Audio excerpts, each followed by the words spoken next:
Bonjour docteur Beauvais, je vous laisse vous présenter.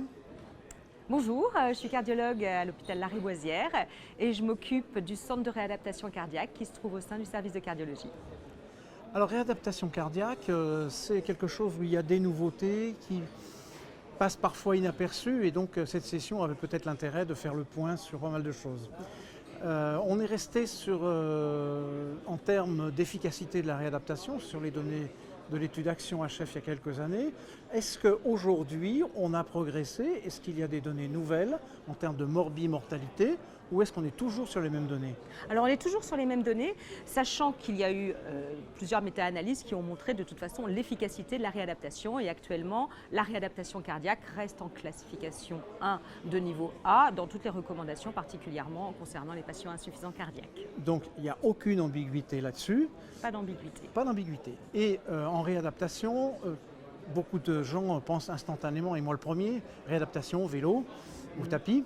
Et je sais qu'il y a quand même autre chose. Est-ce que vous pourriez développer un tout petit peu sur ces autres choses? Alors la réadaptation, ça n'est pas que l'activité physique, bien évidemment, ça regroupe également l'éducation thérapeutique, mais également l'adaptation thérapeutique, particulièrement chez les patients insuffisants cardiaques, mais également chez les patients coronariens quand c'est nécessaire.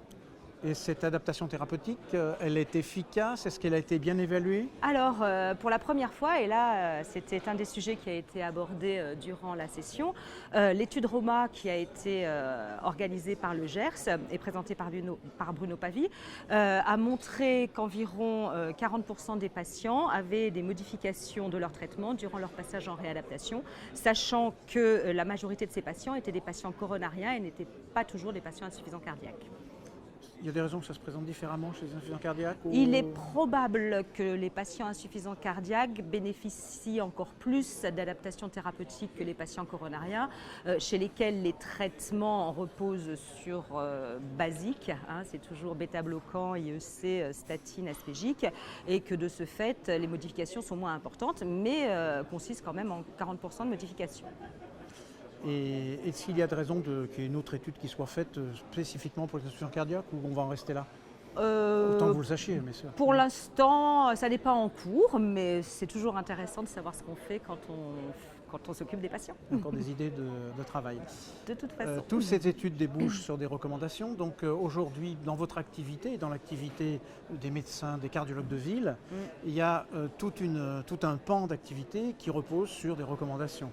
Oui. De quoi dispose-t-on aujourd'hui dans cette spécialité comme recommandation? Qu'attend-on? Où en est-on?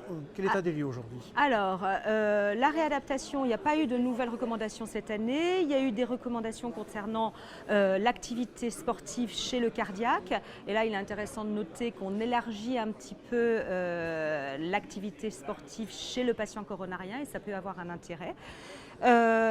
Sinon, il y a des recommandations en prévention cardiovasculaire. Là, on est plus dans la prévention primaire. Ça concerne peut-être moins les centres de réadaptation, mais ça a également son intérêt. Et là encore, l'activité physique prend toute sa place.